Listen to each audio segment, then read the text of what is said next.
Hinihingin ngayon ng iyong pamahalaan ang pangako ng pagpapalito. Sabay-sabay. Salamat ang Diyos. Ako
bilang mga mission leaders, itinalayo pa ninyo ang ipapahayag ninyo ang salita ng Diyos sa pananalisa at mga ito sa pagkito.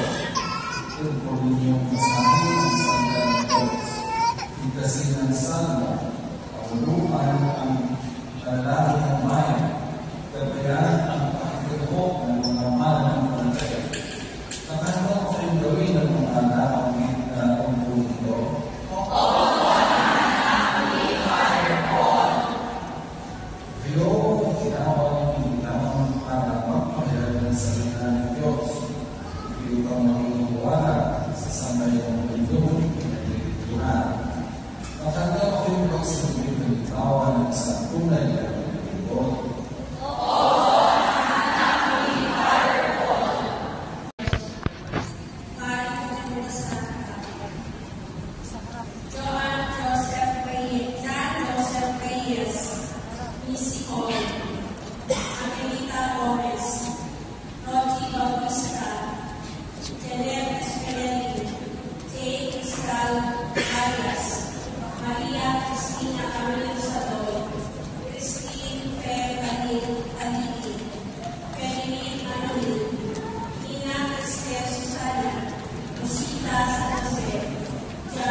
Bilang mga mission leaders, itinalayo pa ninyo ang ipapahayag ninyo ang salita ng Diyos sa pananalisa at mga ito sa pagkito. Tungkol ninyong masahin ang salita ng Diyos.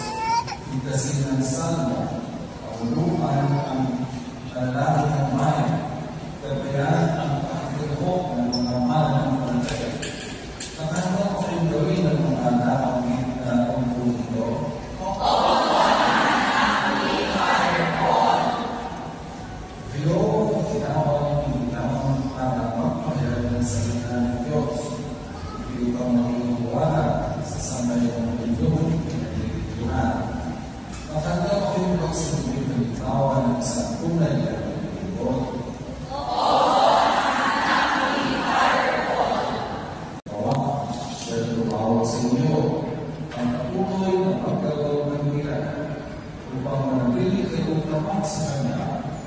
Hinihingin ngayon ng iyong pamahalaan ang pangako ng pagpapalito.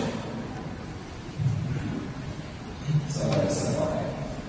Salamat ang Diyos.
iyong sambayanan at may mananalig at trabaho, pinili namin sa pamamagitan ng Kristo aming Panginoon.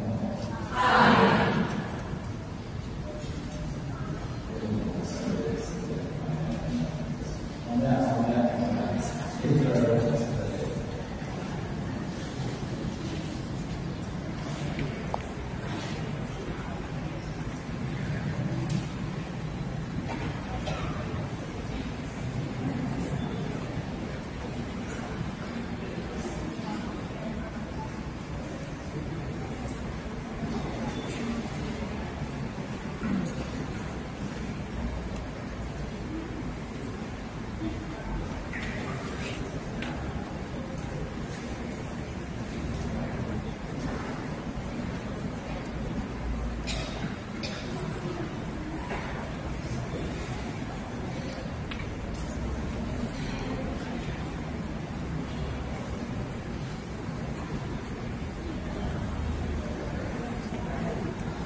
Sa presensya ni Kristo, naway higit pa nating palawigin sa ating mga dukha at mga naghihirap na kapwa, manalangin tayo sa Panginoon.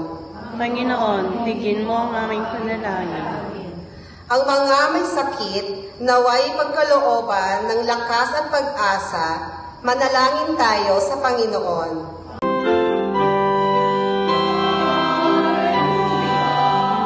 Muling binuhay ng Diyos ang Panginoong Hesus at tayo may muling bubuhayin sa pamamagitan ng kanyang kapangyarihan. Hindi ba ninyo alam na kayo'y mga bahagi ng katawan ni Kristo? Ang nakikipag-isa sa Panginoon ay kaisa niya sa Espiritu. Huwag kayong makikiapid. Sa alinmang ibang kasalanan na ginagawa ng tao, iba ang napipinsala, ngunit sa pakikiapid, sariling katawan ang kanyang pinipinsala. Hindi ba ninyo alam na ang inyong katawan ay templo ng Espiritu Santo na nasa inyo at tinanggap ninyo mula sa Diyos? Ang inyong katawan ay hindi talagang inyo, kundi sa Diyos. Binili niya kayo sa malaking halaga, kaya't gamitin ninyo ang inyong katawan upang maparangalan ang Diyos. Ang salita ng Diyos. Salamat sa Diyos. Muling binuhay ng Diyos ang Panginoong Hesus at tayo may muling bubuhayin sa pamamagitan ng kanyang kapangyarihan. Hindi ba ninyo alam na kayo'y mga bahagi ng katawan ni Kristo? Ang nakikipag-isa sa Panginoon ay kaisa niya sa Espiritu. Huwag kayong makikiapid sa alinmang ibang kasalanan na ginagawa ng tao, iba ang napipinsala, ngunit sa pakikiapid, sariling katawan ang kanyang pinipinsala. Hindi ba ninyo alam na ang inyong katawan ay templo ng Espiritu Santo na nasa inyo at tinanggap ninyo mula sa Diyos? Ang inyong katawan ay hindi talagang inyo, kundi sa Diyos. Binili niya kayo sa malaking halaga, kaya't gamitin ninyo ang inyong katawan upang maparangalan ang Diyos. Ang salita ng Diyos. Salamat sa Diyos.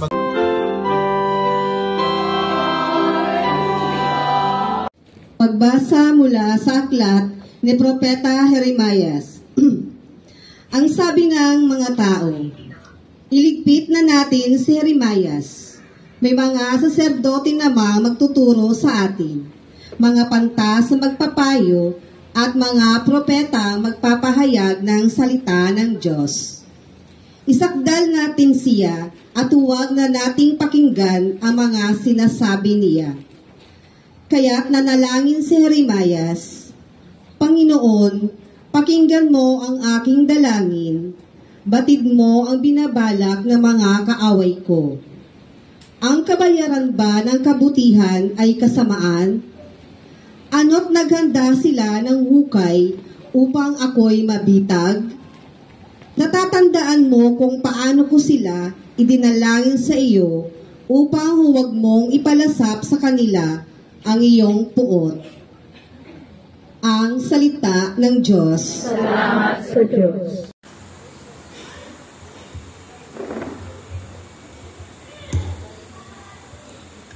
Pagbasa mula sa sulat sa mga Hebreo. Mga kapatid, dumating na si Kristo, ang dakilang saserdote ng bagong tipan.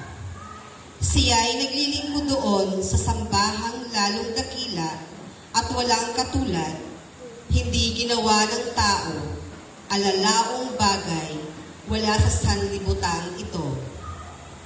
Minsan lamang pumasok si Kristo sa dakong kabanal-banalan at iyo'y sapat na. Hindi dugo ng mga kambing at bisirong baka ang kanyang dalang handog, kundi ang sariling dugo sa ikapagpapatawad ng mga kasalanan natin. Ang dugo ng mga kambing at mga toro at ang abo na dumalagang baka ay iwiniwisik sa mga taong itinuturing na marumi.